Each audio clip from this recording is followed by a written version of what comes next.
সম্মানিত দিনী ভাই ও বোন, প্রতি রাতে ঘুমানোর পূর্বে আল্লাহর পেয়ারা হাবিব সাল্লাল্লাহু আলাইহি ওয়াসাল্লামের শিখানো ছোট্ট একটি আমল যদি করিতে পারেন, আল্লাহ পাক রব্বুল আলামিন আপনার বাড়ি ঘরকে নিজ কুদরতি হাত দ্বারা হেফাজত করবেন ইনশাআল্লাহ। কখনোই আপনার বাড়ি ঘর থেকে কোনো কিছু চুরি হবে না, ডাকাতি হবে না, কোনো শত্রু আপনার বাড়ি ঘরে কোনো ক্ষয়ক্ষতি করতে পারবে না। আল্লাহ তাআলা হেফাজত করবেন। শুধু তাই নয়, ওই বাড়িতে আপনি যেই ঘরের মধ্যে এই আমলটি করিবেন, ওই ঘরে আল্লাহ তাআলা এতটাই বেশি রহমত নাজিল করবেন, যার ফলে আপনারা নিশ্চিন্তে ভাবে ঘুমাতে পারবেন। এমনকি ওই বাড়ির সকল সদস্যকে, সকল মানুষকে আল্লাহ তাআলা নিজ কুদরতি হাতে সকল প্রকার ক্ষয় ও ক্ষতি থেকে এবং অনিষ্ট থেকে হেফাজত করবেন। সুবহানাল্লাহ। শুধু তাই নয়, ওই ঘরের মধ্যে প্রচুর পরিমাণ রহমত ও বরকত নাজিল করবেন। ওই পরিবারে যে সকল সদস্যরা অর্থ উপার্জন করে, তাদের অর্থের মধ্যে আল্লাহ তাআলা প্রচুর পরিমাণের বরকত দান করবেন। সুবহানাল্লাহ। সম্মানিত দিনী ভাই বোন, অত্যন্ত ফজিলতপূর্ণ এই আমলটি।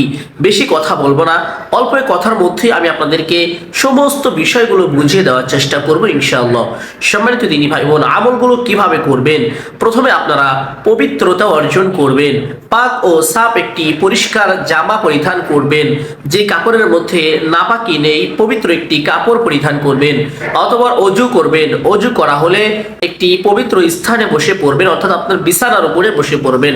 অবশ্যই বিছানা পাক ও সাফ পবিত্র রাখার চেষ্টা করবেন ইনশাআল্লাহ। যদি অপবিত্র হয়ে থাকে, তাহলে সেই বিছানার উপর একটি পবিত্র চাদর বা একটি মুসাল্লা, জায়নামাজ যাকে বলি, সেই জায়নামাজ বিছিয়ে দিবেন, বা একটি পবিত্র কাপড় বিছিয়ে নিতে পারেন। অতঃপর সেই বিছানার উপরে বসবেন। পশ্চিম দিকে আপনার মুখটি রাখবেন, সিনাটা পশ্চিম দিকে রাখবেন। রেখে প্রথমে আপনারা দুরূদে ইব্রাহিম পাঠ করিবেন 11 বার। আমি একবার পাঠ করে শোনাবো, আপনারা শুনবেন, সহি শুদ্ধ করে পাঠ করার চেষ্টা করবেন ইনশাআল্লাহ। এভাবে পাঠ করিবেন: আল্লাহুম্মা সাল্লি আলা মুহাম্মাদিন ওয়া আলা আলি মুহাম্মাদ كما صليت على إبراهيم وعلى آل إبراهيم إنك حميد مجيد اللهم بارك على محمد وعلى آل محمد كما باركت على إبراهيم وعلى آل إبراهيم إنك حميد مجيد। অবশ্যই দুরূদে ইব্রাহিম 11 বার পাঠ করিবেন। পাঠ করা শেষ হলে আস্তাগফিরুল্লাহাল্লাযী লা ইলাহা ইল্লা হুয়াল হাইয়ুল কাইয়্যুম ওয়া আতুবু ইলাইহি। এই ইস্তিগফারটি 11 বার পাঠ করিবেন। পাঠ করা শেষ হলে একটি ছোট্ট দোয়া একবার পাঠ করিবেন: আল্লাহুম্মা মাগফিরাতুকা আওসাউ মিন যুনুবি ওয়া রাহমাতুকা আরজা ইনদি মিন আমালি। দোয়াটি আবার শুনে রাখুন। দোয়াটি হলো আল্লাহুম্মা মাগফিরাতুকা আওসাউ মিন যুনুবি ওয়া রাহমাতুকা আরজা ইনদি মিন আমালি। এই ছোট্ট দোয়াটি একবার পাঠ করিবেন। পাঠ করা শেষ হলে প্রথমে আপনারা পবিত্র কুরআনুল কারীমের একটি সূরা পাঠ করিবেন, যে সূরাটি পবিত্র কুরআনুল কারীমের সর্বপ্রথম সূরা, সূরাতুল ফাতিহা। এই সূরাটি 7 বার পাঠ করিবেন। এভাবে পাঠ করবেন, সহি শুদ্ধ করে একবার পাঠ করব, আপনারা শুনবেন ইনশাআল্লাহ।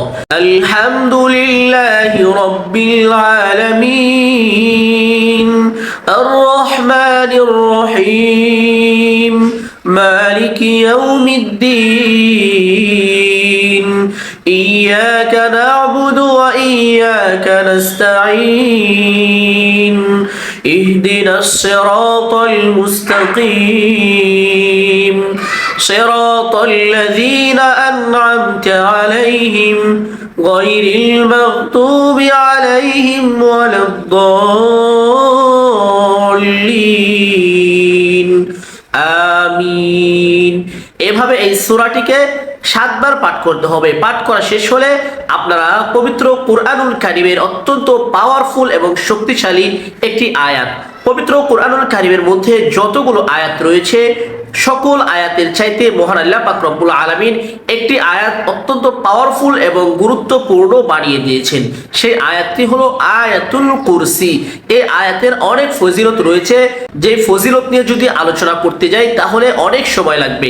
অতএব ফজিলত নিয়ে আলোচনা করতে চাচ্ছি না, অল্প সময়ের মধ্যে যেহেতু আমলগুলো আপনাদেরকে সঠিক নিয়মে দেখিয়ে দিতে চাচ্ছি, সেক্ষেত্রে ফজিলত নিয়ে আলোচনা করব না ইনশাআল্লাহ। তবে আমি একবার সহিশুদ্ধ করে আয়াতটি পাঠ করে শোনাবো, আপনারা অবশ্যই শুনবেন এবং কতবার পাঠ করতে হবে তা আমি বলে দিচ্ছি। আয়াতুল কুরসি 7 বার পাঠ করতে হবে, অবশ্যই সহিশুদ্ধ করে পাঠ করবেন। একবার পাঠ করে শোনাবো, আপনারা শুনবেন ইনশাআল্লাহ। বিসমিল্লাহির রহমানির রহিম। আল্লাহু লা ইলাহা ইল্লা হুয়াল হাইয়ুল কাইয়্যুম لا تأخذه سنة ولا نوم له ما في السماوات وما في الأرض من ذا الذي يشفع عنده إلا بإذنه يعلم ما بين أيديهم وما خلفهم ولا يحيطون بشيء من علمه إلا بما شاء وسع كرسيه السماوات والأرض ولا يؤوده حفظهما وهو العلي العظيم। অতঃপর পবিত্র কুরআনুল কারীমের ছোট্ট একটি সূরা 30 নম্বর পারার শেষের দিকে, যে সূরাটির মধ্যে আল্লাহ তাআলার স্বয়ং সম্পূর্ণ পরিচয় প্রদান করেছে। সম্মানিত দিনী ভাই বোন, সূরাটি অত্যন্ত ফজিলতপূর্ণ। এই সূরার একটি ফজিলত না বললেই নয়। সেই ফজিলতটি হলো, এই সূরা যদি একবার পাঠ করা হয় বা পাঠ শোনা হয় তাহলে আল্লাহ পাক রব্বুল আলামিন পবিত্র কুরআনুল কারীমের 10 পারা তেলাওয়াতের সওয়াব আমলনামায় দান করে দেন। সুবহানাল্লাহ। এই সূরাটি যদি 3 বার পাঠ করা হয় তাহলে আল্লাহ পাক রব্বুল আলামিন পূর্ণ কুরআনুল কারীমের 1 খতম তেলাওয়াতের সওয়াব আমলনামায় দান করে দেন। সুবহানাল্লাহ। এই সূরাটি যদি 10 বার তেলাওয়াত করা হয়, মহান আল্লাহ পাক রব্বুল আলামিন তার জন্য জান্নাতের মধ্যে একটি সুন্দর বিল্ডিং নির্মাণ করে দেন। সুবহানাল্লাহ। সম্মানিত দিনী ভাই ও বোন, এই সূরার একটি তেলাওয়াত আপনারা শুনে যান। শুনলেও আপনারা পবিত্র কুরআনুল কারীমের 10 পারা তেলাওয়াতের সওয়াব পেয়ে যাবেন ইনশাআল্লাহ। সম্মানিত দিনী ভাই বোন, লক্ষ্য করে শুনুন। বিসমিল্লাহির রহমানির রহিম। قل هو الله أحد الله الصمد لم يلد ولم يولد ولم يكن له كفوا أحد। এই সূরাটি আর 2টি বার পাঠ করব, আপনারা শুনবেন। শুনলে আল্লাহ পাক রব্বুল আলামিন 3 বার শোনার কারণে আপনার আমলনামায় পূর্ণ কুরআন 1 খতমের সওয়াব দান করবেন। সুবহানাল্লাহ। অতঃপর সম্পূর্ণ আমলটি আপনাদেরকে বুঝিয়ে দেওয়ার চেষ্টা করব ইনশাআল্লাহ। সকলে লক্ষ্য করে শুনুন। বিসমিল্লাহির রহমানির রহিম। قل هو الله أحد الله الصمد لم يلد ولم يولد ولم يكن له كفوا أحد بسم الله الرحمن الرحيم قل هو الله أحد الله الصمد لم يلد ولم يولد ولم يكن له كفوا أحد। এভাবে 3টি সূরা আপনারা তেলাওয়াত করবেন। প্রথমে সূরাতুল ফাতিহা, অতঃপর আয়াতুল কুরসি, অতঃপর সূরাতুল ইখলাস পাঠ করিবেন। পাঠ করা শেষ হলে আবার দুরূদে ইব্রাহিম 7 বার পাঠ করিবেন। একটি কথা বলে রাখি, সূরাতুল ইখলাস অবশ্যই 10 বার পাঠ করতে হবে। মনোযোগ দিয়ে শুনবেন। সূরাতুল ইখলাস 10 বার পাঠ করবেন, অতঃপর দুরূদে ইব্রাহিম 7 বার পাঠ করিবেন। পাঠ করা শেষ হলে আপনারা চুপচাপ কোনো কথা না বলে আপনারা ডান কাত হয়ে ঘুমিয়ে যাবেন ছোট্ট একটি দোয়া পড়ে। দোয়াটি হলো আল্লাহুম্মা বিসমিকা আমুতু ওয়া আহইয়া। এই ছোট্ট দোয়াটি পড়ে চুপচাপ যদি ঘুমিয়ে যেতে পারেন, আল্লাহ পাক রব্বুল আলামিন আপনার মনের আশাকে পূরণ করে দিবেন। অল্প সময়ের মধ্যে আপনার সকল চাওয়া পাওয়া আল্লাহ তাআলা গায়েবী খাজানা থেকে পূরণ করে দিবেন ইনশাআল্লাহ। সম্মানিত দিনী ভাই বোন, আমলটি বিশ্বাস ও গুরুত্বের সাথে যদি করতে পারেন, অবশ্যই এই আমলের ফল পাবেন ইনশাআল্লাহ। যারা করেছে তারা প্রত্যেকেই ফল পেয়েছে, গুরুত্বের সাথে যারা করতে পেরেছে।